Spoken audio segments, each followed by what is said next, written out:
Bonjour le monde, bienvenue sur notre chaîne Twitch. Je pense qu'il y a eu quelques petits tout sautements au démarrage avec le générique. Je ne sais pas comment vous l'avez perçu. Moi, personnellement, je ne sais pas non plus comment je l'ai perçu. En tout cas, bonjour tout le monde. J'accueille tout de suite mon camarade et coéquipier pour ce soir, Nico de Thaïlande. Bonsoir Nico. Bonsoir Sublime, bonsoir à tous. Et ce soir, dans le cadre de cette campagne pour l'élection des européennes du 9 juin, nous invitons le 16e pardon, candidat sur la liste Union populaire menée par Manon Aubry. J'ai nommé Nordine Raymond. Bonjour Nordine. Bonjour, merci de votre accueil. Bonjour à tous et toutes. Bonsoir Nordine. Alors j'espère que tout va bien pour tout le monde. Je ne sais pas comment vous l'avez vu comment vous le générique, Nordine, Nico. Chez moi, il était parfait, bien motivant. Je dansais derrière Super, ma il caméra. a joué jusqu'au bout. Pareil, Jusqu'au oui. bout. Très Bon bien. bah alors c'est parfait, tant mieux, tant mieux. Alors Nordine, donc je disais, tu es le 16e candidat sur la liste Union populaire menée par Manon Aubry. Tu es restaurateur, tu vis en Charente-Maritime, à Bordeaux, c'est ça? Alors, je vis à la fois à Bordeaux et à la fois en Charente-Maritime, à Rochefort. D'accord. Ah oui, parce que Bordeaux étant en Gironde. oh, d'accord. Ok. Bon, pour mon excuse, je vis au Japon depuis 40 ans, j'ai perdu Tu es quelques tout notions de excusé. la géographie française.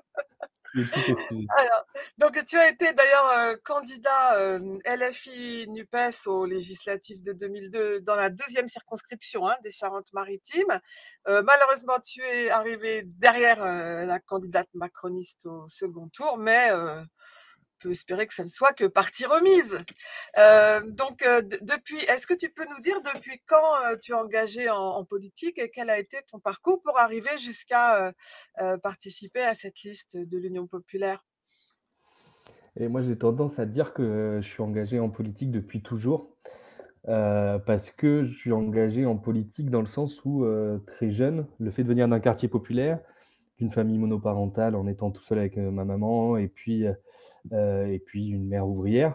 J'ai eu ce sentiment et cette sensation qui est une sensation qu'après j'ai traduit par, par une conscience de classe et tout, mais cette sensation qu'on ne nous donnerait jamais rien et qu'il allait falloir se battre, à la fois pour obtenir des droits, mais aussi, un peu, ce qu'on nous doit en quelque sorte. Et donc j'ai l'impression que j'ai toujours été engagé en politique, petit, j'ai toujours été délégué de classe, j'ai toujours monté des révoltes, dans les collèges, dans les écoles et dans les lycées où je suis passé.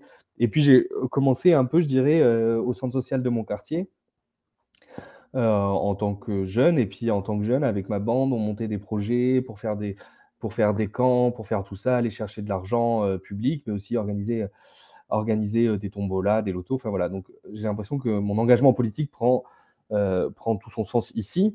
Et après engagé politique au sens, politique politicienne, politique militante, j'ai d'abord été au mouvement des jeunes socialistes quand j'avais 16 ans et donc j'y suis resté environ de mes 16 à mes 20 ans, je dirais, quelque chose comme ça.